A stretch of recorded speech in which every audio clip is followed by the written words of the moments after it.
Hello everyone, welcome back to the channel.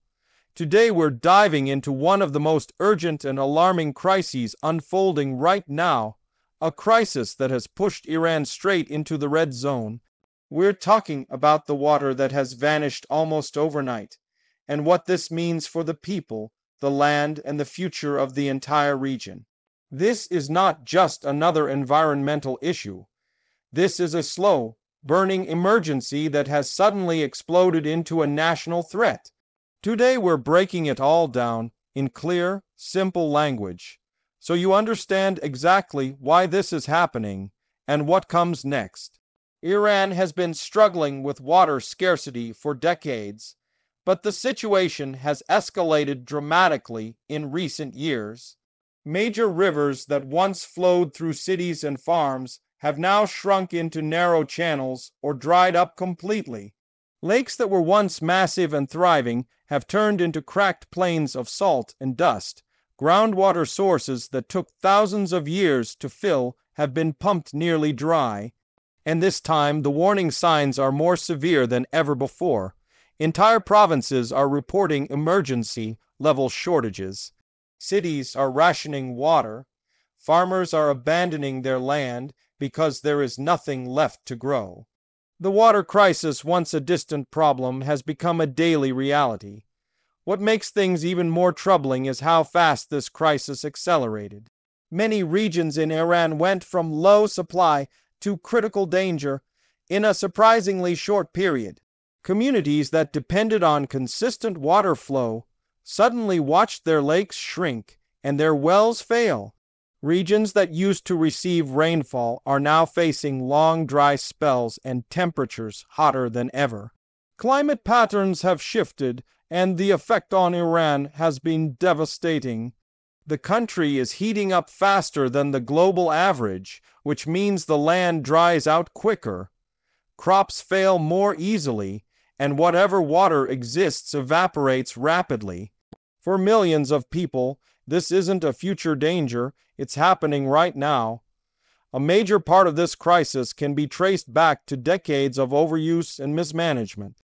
Iran relied heavily on groundwater, pumping millions of gallons more than nature could replace. Farmers were encouraged to plant water-intensive crops in regions that simply couldn't support them long term. Dams were built on rivers, disrupting natural flow and drying out massive ecosystems downstream. As time passed, the cracks in the system became impossible to ignore. And now, we're at a point where some cities are fighting simply to keep water running even a few hours a day. The disappearance of water has caused a ripple effect across the entire country. Agriculture, which employs millions of Iranians, is collapsing in many areas. Farmers watch their fields crumble into dust as their wells run dry. Livestock die from dehydration. Families who depended on farms for generations are forced to migrate to overcrowded cities in search of stability. This internal migration creates tension, unemployment, and even conflict as resources shrink. And it doesn't stop there. When large areas dry up, dust storms become more frequent and more dangerous. These storms carry chemicals, salt, and pollutants that harm both humans and animals, making breathing difficult and worsening health conditions. One of the most symbolic examples of this crisis is Lake Urmia, once one of the largest saltwater lakes in the world. After years of drought, overuse, and mismanagement, the lake dramatically shrank. What used to be a huge body of water that supported local economies, wildlife, and tourism turned into a toxic salt desert. When the wind blows across the dry lake bed, it carries harmful salt particles into nearby towns, damaging crops and causing respiratory problems. Although there were attempts to restore parts of the lake, the progress was slow, and the results couldn't keep up with the increasing rate of water loss. Another major concern revolves around Iran's rivers. The Zayanderud River, once the lifeline of the city of Isfahan, is now often completely dry. This has not only damaged farms, but also created tension between regions fighting over what little supply remains. Citizens have protested the situation many times, demanding better planning and fair distribution. These tensions highlight how water scarcity doesn't only affect land, it affects society, politics, and national unity. Urban areas face their own struggles. In major cities, water pressure drops without warning, leaving households scrambling to fill containers whenever water becomes available. In some cases, the government imposes strict rationing schedules, giving neighborhoods only a few hours of access per day. People line up early in the morning or late at night to collect water for cooking, cleaning, and basic survival. Overcrowded apartment buildings suffer the most because the limited supply can't reach upper floors when pressure drops. Restaurants, businesses, and industries are forced to slow operations or shut down entirely. The economic consequences multiply quickly. Climate change plays a massive role in accelerating this catastrophe. Iran's temperature rise and reduced rainfall are not random events. The entire region is experiencing harsher conditions, but Iran, with its particular geography and long-term water mismanagement, is suffering more intensely. Higher temperatures increase evaporation, shrinking water bodies faster than before. Rainfall patterns have become unpredictable, long periods of drought followed by sudden heavy storms that cause flooding because the ground is too dry to absorb water. Instead of replenishing reservoirs, this water often rushes away, wasted. These climate extremes make planning difficult and create a cycle of instability. Another often overlooked issue is the ancient Qanat system, underground tunnels that once transported water efficiently across long distances. These systems worked for centuries without damaging groundwater, but many of them collapsed or were abandoned when modern wells and pumps became popular. The shift to new methods weakened the balance that sustained life in Iran's deserts. As groundwater extraction increased dramatically, the land began to sink in some areas, a process known as land subsidence. In several regions, the ground has collapsed by meters, destroying buildings, roads, and pipelines. Even if water returns someday, the land may no longer be able to support it because the underground structure is permanently damaged. The water crisis also threatens Iran's energy sector.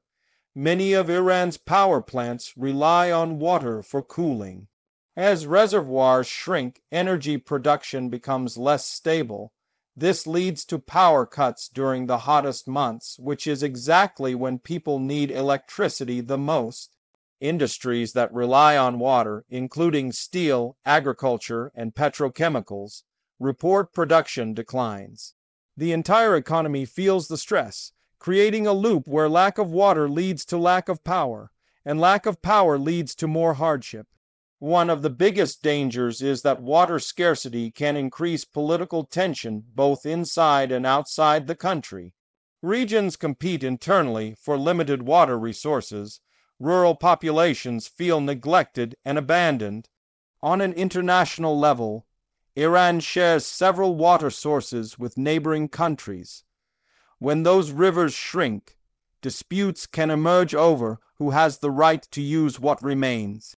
Water becomes not just a resource, but a geopolitical weapon, and in an already tense region, the risk of conflict grows.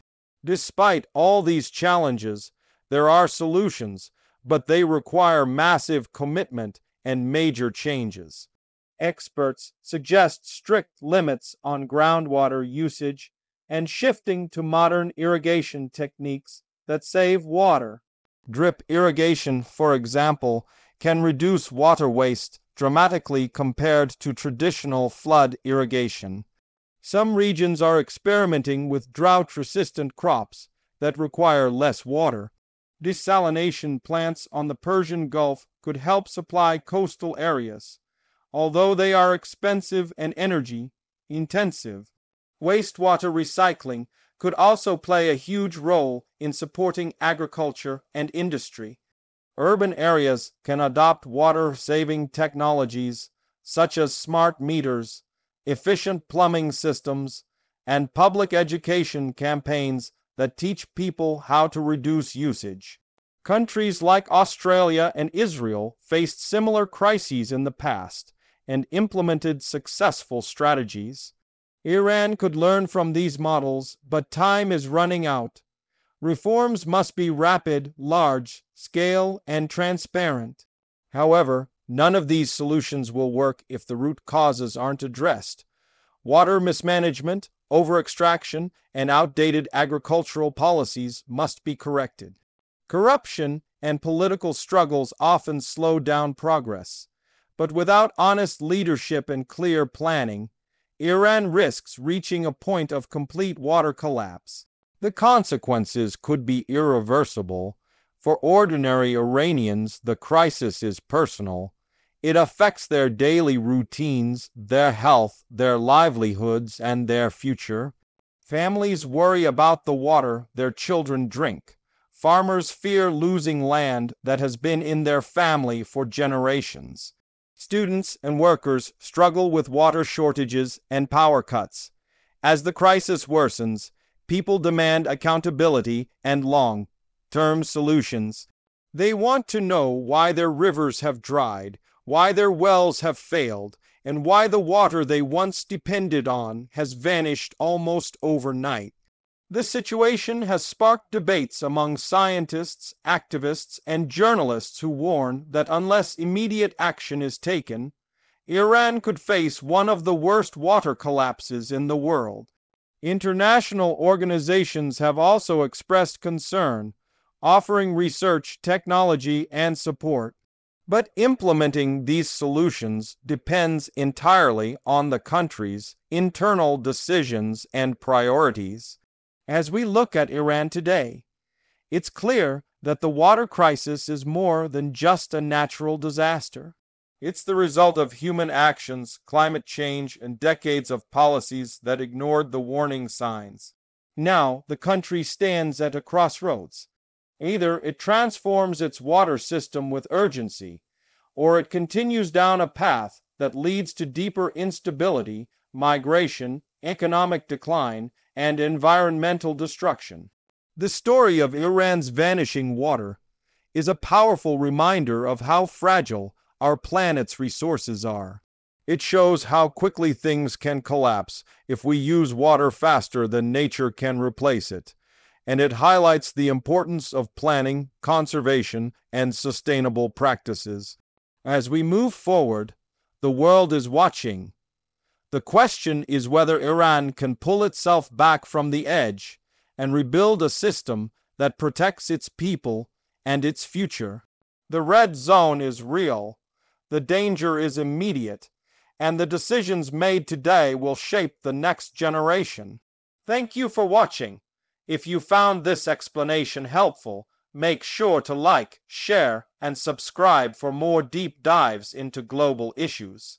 Stay informed, stay aware, and I'll see you in the next video.